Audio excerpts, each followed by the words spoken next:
What's up, everybody? Welcome again to an episode of Dawn, the Real Mad Hatter.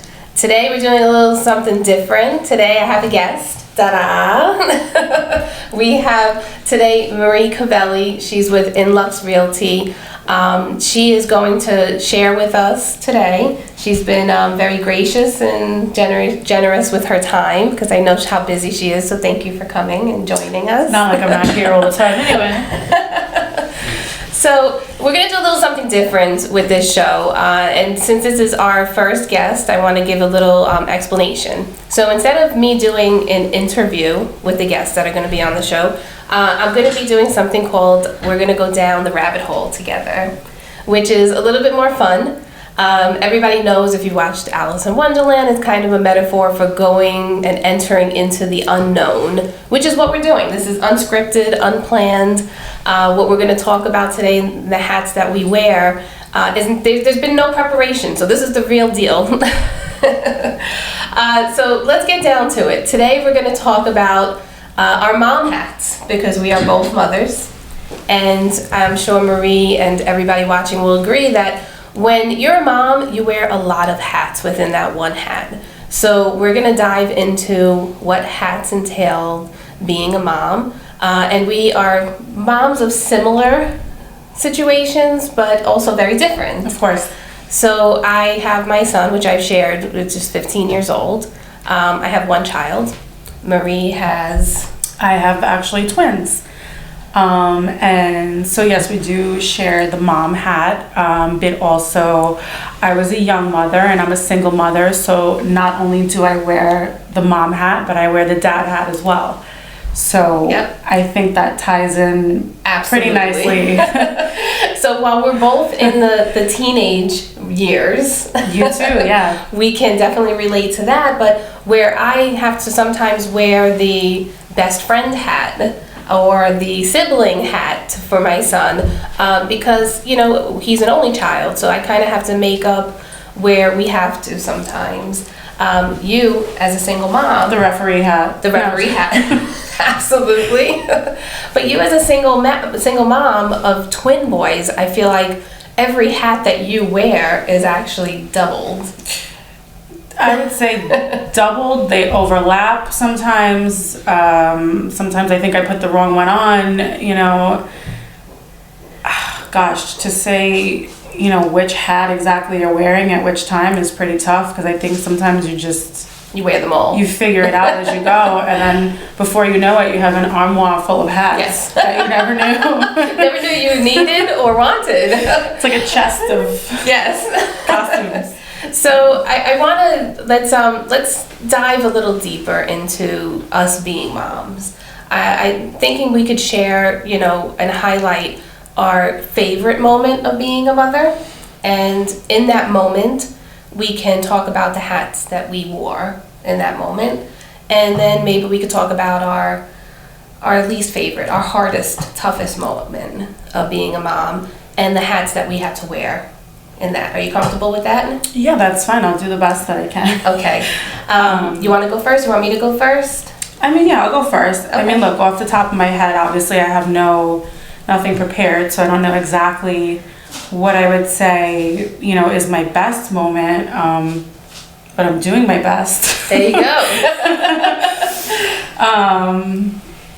My hardest moment, I think, is my easiest, because I feel like, you know, everything's hard, right? Sure. And I've had a lot of, you know, I mean, are we going to get personal, or are we as comfortable, as personal as you feel comfortable for with. me, my hardest wasn't being, you know, a single mom at such a young age of twins. Nonetheless, it was, you know, finding finally my partner, my family unit that I had, and spending 10 years together as a family, and then eventually having that come to an end. And for me, it was, you know, being so happy, like, oh, I found, you know, my family unit that I always wanted to have and give to my kids.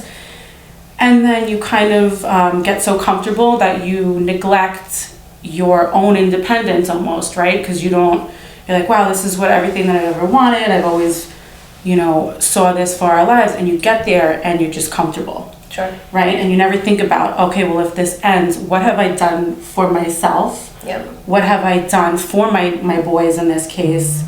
You know, nobody ever wants to think of something ending, but when it does, are you prepared? Sure. So, where am I going with this? I have no idea. Take it away. So I think that what you're talking about is what a lot of women can relate to. You know, you were in a relationship for 10 years. You made the life that you wanted with your boys and your partner. And then when that changes, you have to change gears and kind of change the hats that you wear and probably add many more hats to make up for the change in life. So I think that a lot of women could relate to that situation. And then in that moment when you went from being a married mother of 2 twin boys to a single mother of 2 twin boys, you know, the hat that you had to wear to be the dad and the mom, essentially, those are two big positions to bear. Yeah, for sure. And especially, you know, when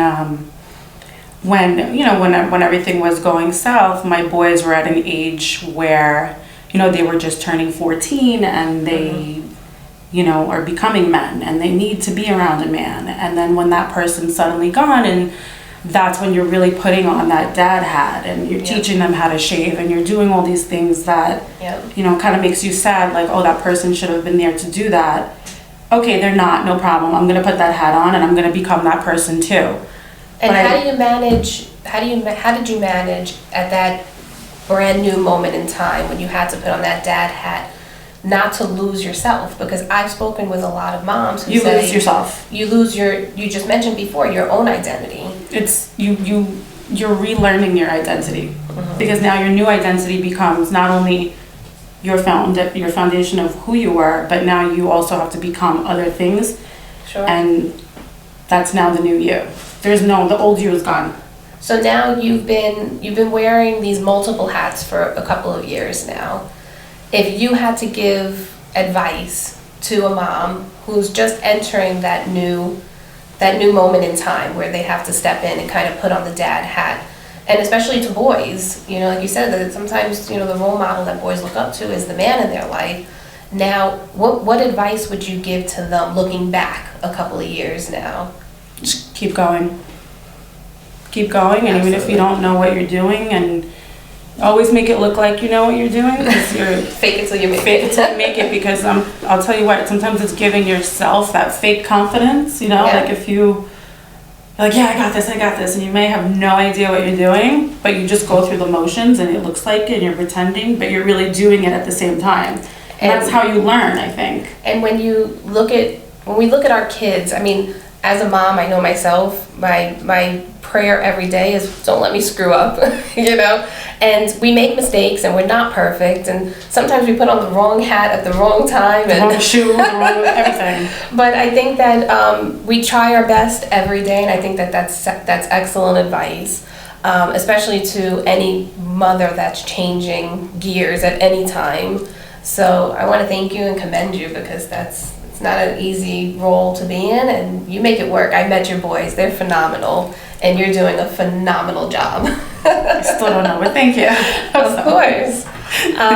So I'll share a little bit too, and you know, I don't know how much you'll relate to this or anybody that's watching, but you know, for me, wearing my mom hat is a miracle hat, because I struggled with infertility for many years.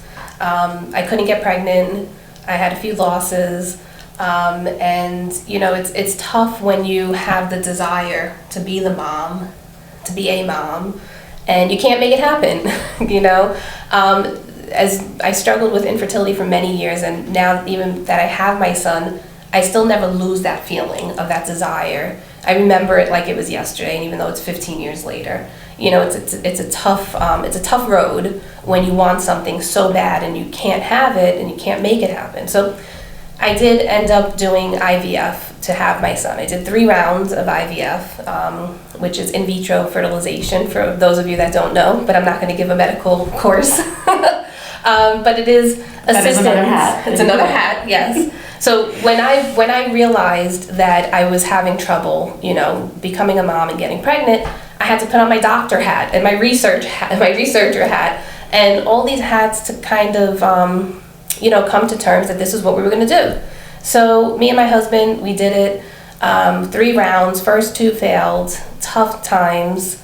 Third time, we were pregnant. I was super excited. I was like, yes, this is happening. I'm going to be a mom, something I've wanted for so long. And I'm going to kind of share the happiest and the toughest moment for me as a mom was actually at the same day. So happiest moment is we're pregnant, and then I go into early labor. I go into labor at 31 weeks pregnant, and it was scary because now here we're pregnant. We desired this for so long. Great. Everything was going great, and all of a sudden my water breaks at 31 weeks, and I'm hospitalized on bed rest. My son was doing great, thank God. I was there for 2 weeks and having contractions, and then finally the day came where they were like, it's time, you're going into labor now. Went into labor, had my son. Best moment of my life. Best moment of being a mom was hearing that first cry. Struggling with infertility, you dream about that moment, and all of a sudden it's real. And I hear he sounded like a little sheep, like back. He was preemie, he was 4 pounds 7 ounces, but he was healthy and he was breathing, and we were so thankful. They take him to the NICU. Here starts my scariest moments as a mom, because now I have my miracle. And Christopher watches this show, by the way. So Hi, Christopher. Hi, Christopher. Yes, we're talking a little personal about you. It was terrifying because now they whisk him away. He needs to be. Was he on a different floor than you? He was on a different floor. They put him on a CPAP to help him breathe because he started having some trouble, and they kept him there. They told me I could not go and see him because of the condition that I was in. And you know what I told them? I said, you're either gonna take me to see him or you're gonna follow my trail of blood on my way there. So my mom was there and she explained to the doctors my journey, and thankfully they took me to go see him. And he was born October 31st, and Monster Mash was playing in the background, and I saw my miracle baby for the first time. I would breathe, I took a breath of relief. He's alive, he's well, beautiful. Went back to my room, and we recovered for the day. I was ready to go home, and this was my toughest moment as a mother so far. When you have to leave a premature baby in the hospital and go home, there's no words that can express that. It's scary, it's sad, it's not what you expect having a baby and taking your baby home. Essentially leaving a piece of your body Yes. in a different location. Perfectly said. Leaving it. When I describe Christopher to people, I describe him as it's literally my heart on 2 legs walking around in this world. Yep. That's it. No control. That's it. It's just there. So me and my husband are in the car, and we're heading home, and I just lost it in that moment. I was like, what is happening? He was in me. I felt him moving around. I gave birth. He's in the NICU, and I'm going home without him. Guys. Yeah, exactly. So for me, that was my toughest moment as being a mom, because it was just something I had zero control over. And then you go and you, as a mom and as moms, what we do is we find our strength and we start to put on our hats. And I put on my mother of a preemie child hat and did my research and figured it out, and thank God till this day he is healthy, and he is 6'2" and he is 15 years old. I think that's such an awesome thing that you just said, and it's true, it's like your life is all in control. Yes. Up until that moment, and you're out of control, and that's it, you're out of control forever. In perpetuity after that. That's it. And I think as moms, we never really have full control. We look like we do. No. Listen, I'm sure a lot of people think that majority of us moms, we all have it together. Listen, if you're not up at night tossing and turning, you're not doing it right. Exactly. Exactly. And I think Advice that I would give to moms that are feeling like they lost a bit of their identity in their motherhood and all the hats that they have to wear that goes along with it would be always hold on to yourself. Take some alone time. Take that time to reconnect with yourself. I've learned that over the years. I was at one time just mom, work, and paid no attention to Dawn. You know, and Yeah. I did lose myself for a while. Like, Dawn didn't exist. It was just mommy. I was Angel's wife. I was whatever, you know, place I was working at the time in that position.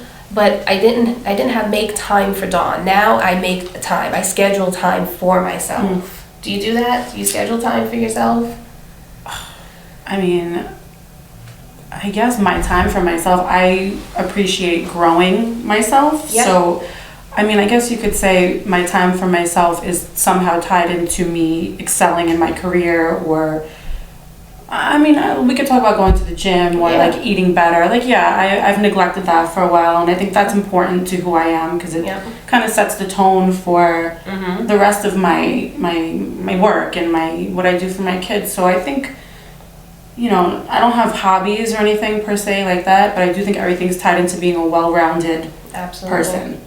You have to remember to invest in yourself at all times. You know, like, if you feel like you're losing yourself or you feel like you're losing control, find another mom that you could relate to. I know Marie and I have had some heart-to-hearts. Some serious heart-to-hearts. And that is super helpful. Like, I can't express enough some of the conversations that we've had, you know, and when you can open up to a safe person, it does help you find yourself again. It really does.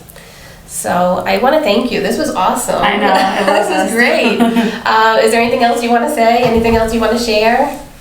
I think, I don't know, I think we're good. All right. Cheers. Well, thank you for joining this episode of Dawn the Real Mad Hatter.